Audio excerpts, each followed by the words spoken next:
في فترة في حياتنا كلنا بنمر بيها، فترة مليانة ضغط وقرارات كبيرة وإحساس دايما إن الواحد تايه. النهاردة هنتكلم عن شوية قواعد كده، يا ريتني ويا ريت كلنا كنا نعرفها وقتها. الطاقة اللي عندك في السن ده كنز حقيقي، بس زي أي كنز ممكن تستخدمه عشان تبني نفسك، وممكن لا قدر الله تستخدمه عشان تهد نفسك. بناء النفس بيكون في الرياضة، في الانضباط، في التركيز.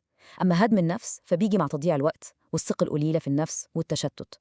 والرياضة تحديداً من أقوى الأدوات اللي ممكن تفرغ فيها الطاقة دي بشكل إيجابي، تبني بيها جسمك وتعلي ثقتك في نفسك للسما. القاعدة الثالثة: الفشل مش آخر الدنيا. بالعكس تماماً، الفشل هو مكون أساسي وأصلي في وصفة النجاح. مفيش أي حاجة في الدنيا بتظبط من أول مرة. ناس تقيلة زي بيل جيتس بيقولوا إن الواحد بيتعلم من فشله أكتر بكتير ما بيتعلم من نجاحه. فما تخافش لما تقع، لأن الوقعة دي هي اللي هتعلمك إزاي تقوم تاني بس أقوى. نيجي بقى للقاعدة الرابعة، ودي يمكن من أخطر القواعد اللي هنتكلم فيها. أنت عبارة عن عاداتك. الحاجات البسيطة اللي بتعملها كل يوم بشكل تلقائي من غير ما تفكر، هي دي اللي بتشكل شخصيتك وهي اللي بترسم مستقبلك. عشان كده عاداتك دي يا إما هتكون أعظم حليف ليك، أو أكبر عدو واقف في طريقك. وعشان كده بالذات لازم تبدأ تبني عادة القراءة فوراً. في كتابين بالذات هيغيروا طريقة تفكيرك. ابدأ بكتاب العادات السبعة للمراهقين الأكثر فعالية. كتاب بسيط وممتع ومليان قصص وصور هيخليك تحب الموضوع. ولما تخلصه ادخل على كتاب العادات الذرية عشان تفهم بقى العلم ورا بناء العادات وإزاي هي اللي بتصنع الناس العظيمة. طيب كده بنينا المحرك الداخلي وظبطناه تمام قوي. دلوقتي بقى ننتقل للجزء التاني، إزاي نتحرك بالمحرك ده في العالم اللي حوالينا. دي 5 قواعد عشان تعرف تمشي صح في سباق الحياة ده.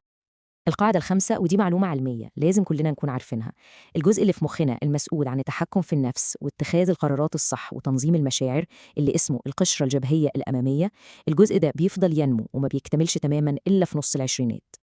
يعني إيه الكلام ده؟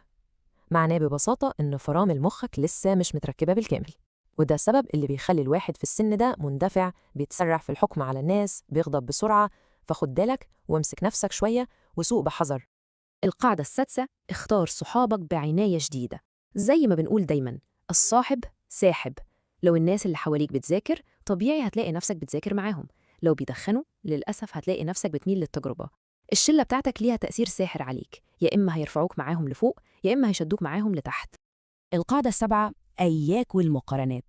في مقولة عبقرية بتنسب لأينشتاين بتقول: لو حكمت على سمكة بقدرتها على تسلق شجرة، هتعيش طول عمرها فاكرة إنها غبية. وللأسف ده اللي مجتمعنا بيعمله فينا أحياناً. والرسالة هنا واضحة جداً: أنت مش السمكة، والنجاح مش هو الشجرة. كل واحد فينا مختلف، كل واحد عنده مواهبه وقدراته. دور على المية بتاعتك، دور على المجال اللي هتبدع فيه، وما تخليش أي مقارنة تحبطك أو تحدد قيمتك. القاعدة الثامنة: قراراتك المصيرية، زي مثلا اختيار الكلية، دي ديكتاتورية مش ديمقراطية. يعني إيه؟ يعني أنت صاحب القرار الأول والأخير. طبعا اسمع لكل اللي حواليك، لأهلك ولصحابك، بس افتكر إن كل واحد بينصحك من خلال تجاربه هو، مش تجربتك أنت. في النهاية دي حياتك أنت، واللي هيتحمل نتيجة الاختيار ده هو أنت. القاعدة التاسعة: خليك تلميذ طول عمرك. في الزمن اللي احنا فيه ده، قدرتك على إنك تتعلم حاجات جديدة بنفسك أهم 1000 مرة من أي شهادة. اتعلم مهارات سوق العمل محتاجها دلوقتي، قوي لغاتك، والأهم ده كله اتعلم إزاي تتعلم. دي هي القوة الخارقة الحقيقية اللي هتخليك دايما سابق الكل بخطوة. تمام. والقاعدة العشرة والأخيرة هي ببساطة خلاصة كل اللي فات. ده كتالوج القواعد الجديد بتاعك. يلا نراجعهم مع بعض في السريع عشان نثبتهم في دماغنا. 1. اتقبل إنك تكون تايه. 2. وجه طاقتك صح. 3. افشل عشان تتقدم. 4. انت عاداتك. 5. ابدأ اقرأ.